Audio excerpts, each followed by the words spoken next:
শান্তি সম্প্ৰীতি আৰু সমন্বয়ৰ মহান আদৰ্শ সমাজত বিলাই দিবলৈ এয়া পহিলা মাঘৰ পবিত্ৰ দিনটোত তীৰ্থনগৰী হাজোত ঐতিহাসিক মণিকূট উৎসৱ।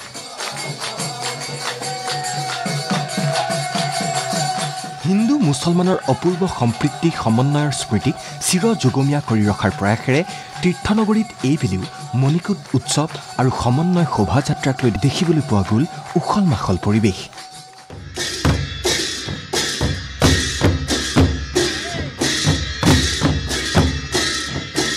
হাজো আঞ্চলিক ছাত্ৰ সন্থাৰ অভিভাৱকত্বত আয়োজিত এই একক আৰু ঐতিহাসিক উৎসৱ আৰম্ভ হ'ল আছুৰ পতাকা উত্তোলন কাৰ্যসূচীৰে।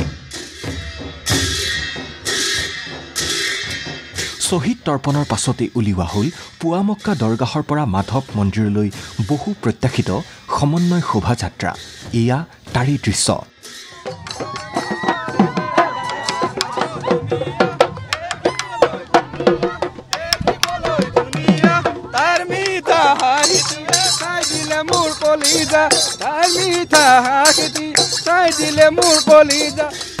শোভাযাত্ৰাৰ উদ্বোধন কৰিলে পঞ্চতীৰ্থ পৰিচালনা সমিতিৰ দলৈ শিৱপ্ৰসাদ শৰ্মা আৰু পুৱামক্কা দৰগাহ শ্বৰীফৰ খাদিম আলহাজ ছৈয়দ ফৰিদ আলীয়ে।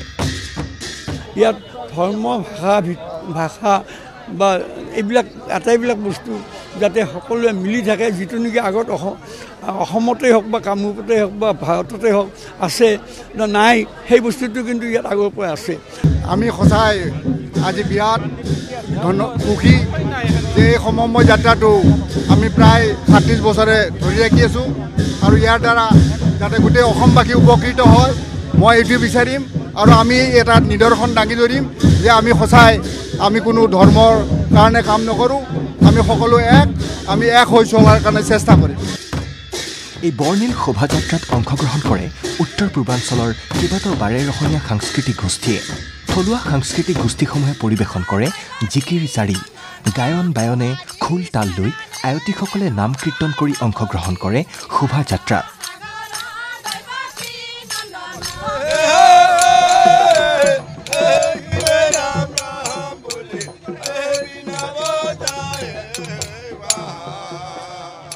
বিহুৱা দলে নাচি বাগি আৰু অন্য দলসমূহে বিভিন্ন জাতি জনজাতিৰ সংস্কৃতি প্ৰদৰ্শন কৰি এইদৰেই আত্মহাৰা হ'ল মণিকূট উৎসৱৰ আনন্দ।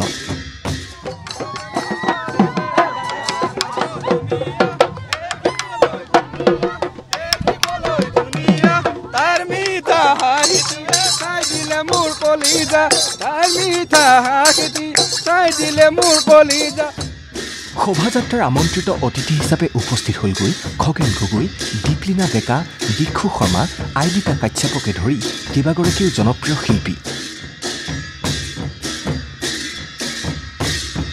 সদৌ ছাত্ৰ সন্থাক মই আন্তৰিক ধন্যবাদ জনাওঁ, কাৰণ যি পদক্ষেপ তেওঁ গ্ৰহণ কৰিছে বছৰ বছৰ ধৰি, এয়া সঁচাকৈ আমি সকলোৱে পুৱামক্কাৰ প্ৰতি মাধৱ মন্দিৰলৈ বুলি ওলাই আহিছোঁ। হাজাৰ হাজাৰ লোক ওলাই আহিছে। ৩ দশক ধৰি যি এই ঐক্যতা সমন্বয় আৰু একতাৰ যি প্ৰতীক তেওঁলোকে ৰাইজৰ আগত নিদৰ্শন যি দাঙি ধৰিছে, এয়া সঁচাকৈ লেখত ল'বলগীয়া। হাজোৰ এক মিলনভূমি বুলি কোৱা হয়, এইকাৰণে একতাৰ প্ৰতীক। আৰু মণিকূট উৎসৱৰ এইটো এটা বৈশিষ্ট্য যে ইয়াত সকলো ধৰণৰ ধৰ্ম জাতি ধৰ্ম নিৰ্বিশেষে সকলোৱে ইয়াত যোগদান কৰে। হিন্দু মুছলমান ধৰ্মাৱলম্বী ৰাইজৰ লগতে শোভাযাত্ৰাত অংশগ্ৰহণ কৰিলে কেইবাগৰাকীও বুদ্ধ ভিক্ষুৱে। हाँ जी, बहुत अच्छा लगा जी। मेरा नाम है लम्मा दमचरंजन। हम रहते हैं अमीनगांव बुद्ध मंदिर में, तो आज बहुत अच्छा लगा। প্ৰবাদ অনুসৰি সুদূৰ অতীজত পুৱামক্কা দৰগাহৰ খাদিমগৰাকীয়ে সতীৰ্থসহ পহিলা মাঘৰ দিনটোতেই মাধৱ মন্দিৰলৈ গৈ মন্দিৰৰ দলৈক লগ ধৰি বিহুৰ শুভেচ্ছা দিয়াৰ লগতে সদৌতি ৰাইজৰ কুশল মংগল কামনাৰে কৰিছিল দোৱা প্ৰাৰ্থনা, যি পৰম্পৰা আজিও অক্ষুণ্ণ ৰাখিছে তীৰ্থনগৰীবাসীয়ে।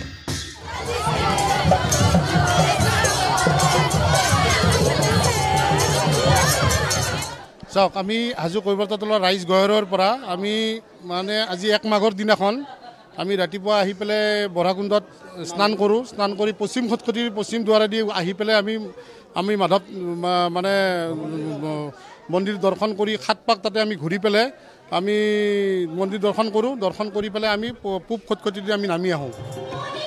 শোভাযাত্ৰাৰ পাছতেই হাজো আঞ্চলিক ছাত্ৰ সন্থাৰ সভাপতি প্ৰাণজিৎ দেউৰীয়াৰ সভাপতিত্বত অনুষ্ঠিত হ'ল মুকলি সভা। সকলোৰে আশা তীৰ্থনগৰীৰ পৰাই সমগ্ৰ ৰাজ্যবাসীয়ে আদৰ্শ হিচাপে লওক সমন্বয়ৰ এই আছুতীয়া বাৰ্তা। ভিডিঅ' জাৰ্নেলিষ্ট পৰাগমণি দাসৰ সৈতে ভাস্কৰ জ্যোতি ডেকাৰ ৰিপৰ্ট MD24।